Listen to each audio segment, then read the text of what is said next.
What's up, racing fans? Buckle up because NASCAR just dropped some massive news that's going to change how you watch your favorite drivers compete. I'm talking a whopping $7.7 billion media rights deal from 2025 to 2031, which is for 7 years, bringing over $1 billion of profit to NASCAR each year. This deal is going to shake things up with 40% more money than their current deal, and big streaming services like Amazon Prime and Warner Bros. Discovery now in the mix alongside Fox and NBC. In this video, I'll break down how the new deal impacts each racing series and what it means for you as a fan now having to hop between 5 different channels. Will this expand NASCAR's appeal or leave some fans stalled out at the starting line? $7.7 billion is an enormous amount of money in any context, but when you divide it over 7 years, having over $1 billion in guaranteed income coming in annually is an absolute game changer for a sport that relies so heavily on sponsorship and advertising dollars tied directly to TV exposure and attendance.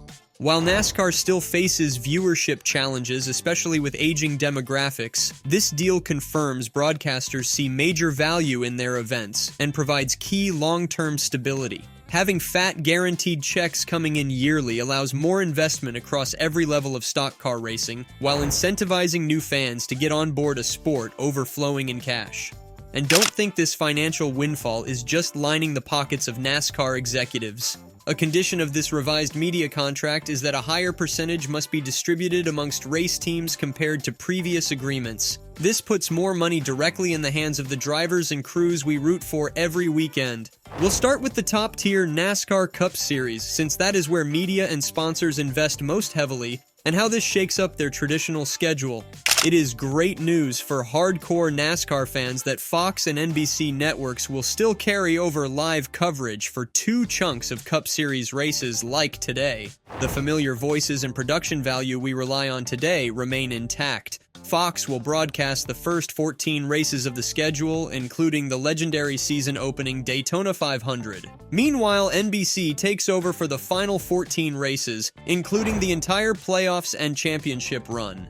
What changes is that sandwiched between Fox and NBC's coverage will be 2 exclusive streaming packages, one on Amazon Prime Video and one on Warner Bros. Discovery's platforms. For the first time ever, 5 consecutive Cup Series events will be viewable only on a streaming service via Amazon Prime starting in 2025. Similarly, Warner Bros. Discovery will utilize their new mega-platform merger by airing the next 5 race stretch exclusively on their TNT cable channel, as well as their BR live streaming app. NASCAR president expands on Cup Series media deal. He said via Fox, "We have 2 great partners right now in NBC and Fox with broadcast and cable. It was important to add the direct-to-consumer streaming element to it. These 4 particular partners all add something unique and different for our fans." He also added, "As we looked through the lens of what this deal was going to look like, we had the fan interest in mind.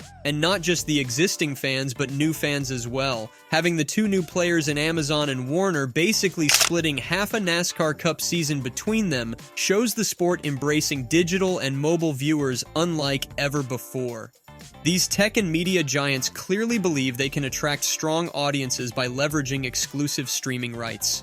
But what does this fractured viewership mean for loyal racing fans accustomed to simpler schedules on network TV? While more money and exposure has huge financial implications, the concern is this divided structure could alienate current fans struggling to adapt to a new multi-platform reality. Consider that in addition to the Fox, NBC, Amazon, and Warner TNT portions of the season, practice sessions and qualifying will also be split between yet more channels and streamers. I worry we may take for granted how frustrating and limiting this could feel for fans with certain streaming access but not others. Yes, spreading NASCAR across more outlets provides greater revenue stability long-term, and that is paramount. However, it inevitably compromises aspects of the consistent viewing experience generations of stock car racing devotees rely on. While Amazon and WBD adding exclusive races drives up the total value of media rights, we shouldn't downplay the challenge for fans to engage regularly when races jump between several channels. Even some longtime supporters may drift away under this fractured system. That's why, alongside praise for the record financial numbers in this deal, I have to highlight how the structure seems to prioritize new audiences over appeasing the loyal fans who have stuck by NASCAR even during periods of decline. Casual viewers who sample a few races a year may actually prefer spreading content across different outlets tailored to their needs. But for those who loyally follow week in and week out, adding yet another paid subscription on top of cable bills threatens to dilute their dedication through media overload. There is only so much the average household budget can entertain in terms of total streaming and TV spending. Increased exposure and stable income are critical for NASCAR as a business to thrive. But a big question looms. Will spreading consumer attention across Fox, NBC, Prime Video, TNT, and BR Live, all while expecting practice and qualifying on other platforms, turn out to be more confusing than enticing? It definitely signals a transition period where execs hope new media money outweighs any disgruntled legacy fans who curb their viewership due to access hurdles. Only time will tell, but the balance between an enthusiastic financial outlook and realistic loyal supporter concerns seems precariously positioned entering this next decade. Beyond all the Cup Series changes, this new deal also massively elevates the presence of the NASCAR Xfinity Series by securing a long-term home exclusively on network TV. The agreement locks in all Xfinity events to air live on the CW network every year from 2025 through 2031. This aligns with parent company Paramount and delivers a consistent, well-known broadcast platform that should expand viewership for rising talent in the series. Finally, the Truck Series secures its devoted home on Fox Sports 1, airing all events each season. This allows FS1 to strengthen its live sports portfolio with a racing property it has showcased since the channel's 2013 launch. There you have it, racing fans. The full rundown on NASCAR's game-changing new media rights deal that promises to reshape how we watch live racing action for the next decade.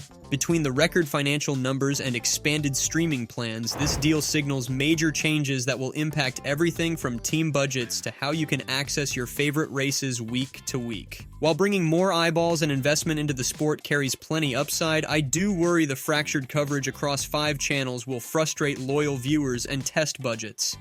As always, striking the right balance between innovation and tradition continues to challenge NASCAR leadership. What do you think about spreading races across different providers? Does this get you pumped up or temper your excitement? Drop any final thoughts in the comments, and don't forget to like and subscribe to NASCAR Insider. Let me know what other NASCAR topics you want covered as we follow every twist and turn on and off the speedway. See you in the next video.